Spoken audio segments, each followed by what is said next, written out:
Mental manusia yang begitu adalah mental orang tertolol sedunia. Catat nih, orang yang cuman mental bilang bubarin DPR, itulah orang tolol sedunia. Halo teman-teman sebangsa setanah air, aku mau kasih update. Jadi 18 jam setelah aku tantang debat Ahmad Syaroni, ini beberapa update-nya. Yang pertama, aku udah dihubungi oleh Kompas TV dan udah live tadi pagi waktu Denmark untuk menyuarakan aspirasi dan argumen aku. Gimana nih, masa media lebih cepat dibandingin DPR yang 580 jumlahnya? Jadi tunjangan komunikasi dan tunjangan aspirasi kalian itu untuk apa? Mana pertanggungjawabannya kalau aspirasi masyarakat demo aja nggak ditemuin, dihajar sama polisi dan Brimob, terus sekarang aspirasi yang cuma online aja kamu nggak berani gitu untuk bisa mendengarkan dan debat terbuka secara sama aku. Karena aku maunya debat profesional ya, aku nggak mau debat-debat asal ngomong. Karena kalau cuma menggonggong, anjing aku juga bisa. Kedua, aku dapat laporan dari wartawan bahwa tim Ahmad Syaroni udah bergerak untuk ke Pamulang. Pamulang itu asal aku di Tangerang Selatan, teman-teman. Jadi keluarga aku masih pada di Pamulang nih. Ahmad Syaroni, sampai kamu berani intimidasi keluarga aku atau ada intimidasi dari teman-teman di parlemen atau pemerintah Indonesia, aku habisin kalian.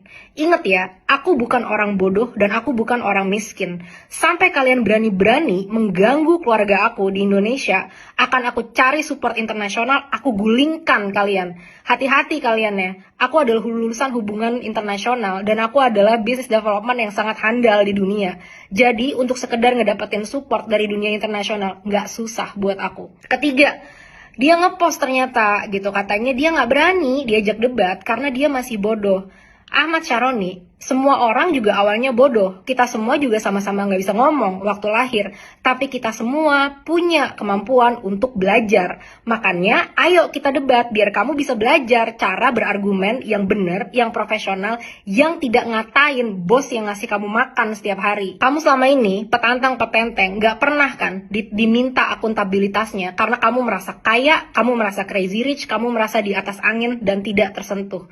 Tapi kali ini kamu berhadapan dengan aku. Setiap hari akan aku tuntut akuntabilitas kamu untuk datang dan debat secara profesional sama aku. Kita buktikan siapa yang sebenarnya tolol di antara kita. Kamu yang makan duit rakyat dan ngatain rakyatnya tolol atau aku.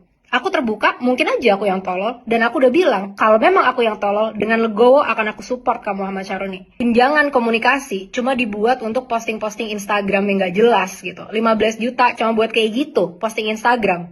Itu kan gratis semuanya teman-teman. Cuma sampai situ, ini bener-bener investasi bodong yang kita lakukan untuk ngebayar gaji dia. Pecat Ahmad Syaroni. Ternyata foto aku udah masuk nih ke feednya Ahmad Syaroni. Ahmad Syaroni punya duit sebanyak itu, bisa beli Cybertruck, bisa beli beberapa motor mewah, ketua Harley Davidson kalau nggak salah katanya di Indonesia. Uang sebanyak itu nggak bisa membeli kamu keberanian, nggak bisa membeli kamu nyali, nggak bisa membeli kamu akuntabilitas untuk bertanggung jawab sama perkataan kamu. Jadi ternyata kamu diundang, nggak berani datang, tapi nontonin gitu ya. Fans berat ternyata sama aku ya. Nggak apa-apa, bagus. Semoga keberadaan aku bisa mengajari kamu cara berargumen yang baik. Dengan data, dengan logika, dan dengan empati terhadap penderitaan yang dirasakan masyarakat. Apakah uang kamu yang sebanyak itu nggak mampu membeli kamu empati? Teman-teman, lihat nih ya, uang itu bukan segalanya.